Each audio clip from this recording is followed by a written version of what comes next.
இயேசு உங்களை நேசிக்கிறார். இந்த நாள் வேதாகம தியானத்திற்கு உங்களை அன்புடன் அழைக்கிறேன். நீ உன் கண்ணில் இருக்கிற உத்திரத்தை உணராமல் உன் சகோதரன் கண்ணில் இருக்கிற துரும்பை பார்க்கிறதென்ன? மத்தேயு 7:3. ஒரு சகோதரி தனது அலுவலகத்தில் வேலை முடிந்து மிகுந்த களைப்புடன் வீடு வந்து சேர்ந்தாள். கொஞ்சம் சூடாக டீ குடித்தால் நன்றாக இருக்கும் என நினைத்தவளாக பாலை கேஸ் ஸ்டவில் வைத்தாள். திடீரென்று ஏதோ வித்தியாசமாக தெருவில் அதிக சத்தம் கேட்கவே வேகமாக வெளியே வந்து பார்த்தாள்.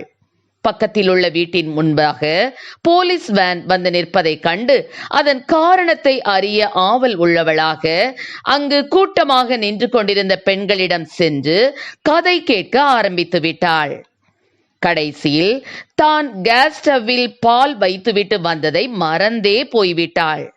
பல நிமிடங்களுக்கு பிறகு தன்னுடைய வீட்டில் தீ பற்றி எரிகிறதை கண்டு பதற்றமடைந்தாள்.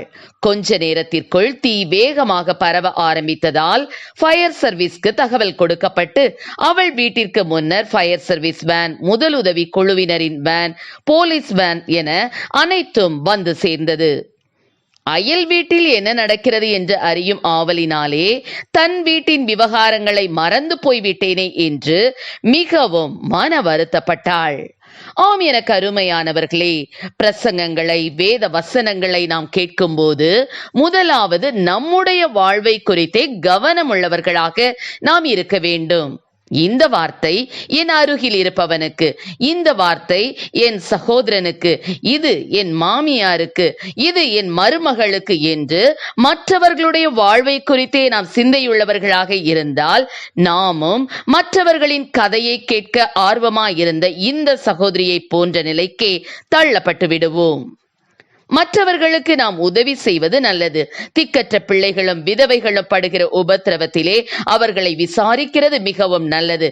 ஆனால் உலகத்தால் கரைபடாதபடிக்கு நாம் நம்மை காத்து கொள்வதன் அவசியத்தை மறந்துவிடவும் கூடாது.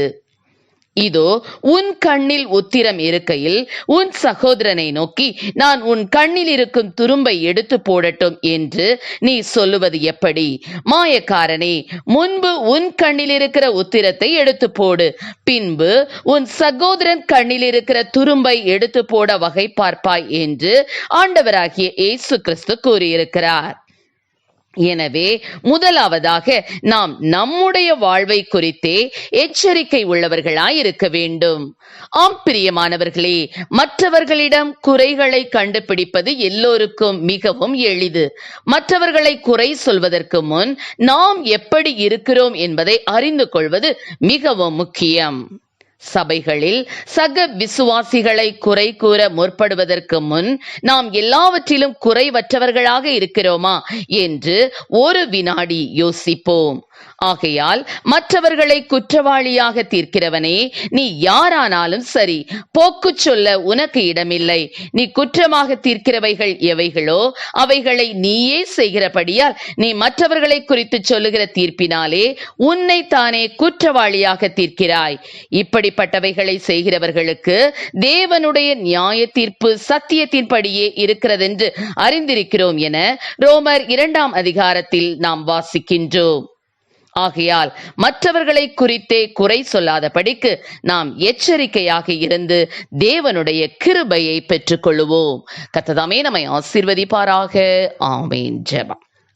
எங்களை அதிகமாய் நேசித்து நடத்துகிற எங்கள் அன்பின் பரலோக பிதாவே, அப்பா, ஆண்டவருடைய பிள்ளைகள் ஒவ்வொருவரும் ஆண்டவரே ஸ்தோத்திரப்பா, வேத வசனத்தின் எச்சரிப்பை கரெக்டாக ஆண்டவரே அப்பா கடைபிடித்து ஆண்டவரே ஸ்தோத்திர ஆண்டவரே மற்றவர்களை அல்லப்பா தங்களுடைய வாழ்க்கையை நிதானித்து அறியக்கூடிய கிருபைகளை என் தேவனீர் கொடுப்பீராக தகப்பனே. எஸ்ஸப்பா ஸ்தோத்திர, இந்த கடைசி காலங்களில் ஆண்டவரே ஸ்தோத்திரம் ரஜா ஆண்டவரே மற்றவர்களை குறை கூறி ஆண்டவரே ஸ்தோத்திரப்பா நாட்களை வீணாக்காதபடிக்கு ஆண்டவரே அப்பா தங்களிடத்தில் என்ன குறை உண்டு என்று நிதானித்து அறிந்தப்பா ஆண்டவரே நம்மை நாமே நிதானித்து அறிந்தால் நாம் நியாயம் தீர்க்கப்படும் என்று சொன்ன வசனத்தின்படி அப்பா நிதானித்து அறியக்கூடிய கிருபைகளை கொடும். ஆசீர்வதியும். இயேசுவின் நாமத்திலே ஜெபிக்கிறோம் நல்ல பிதாவே. ஆமென்.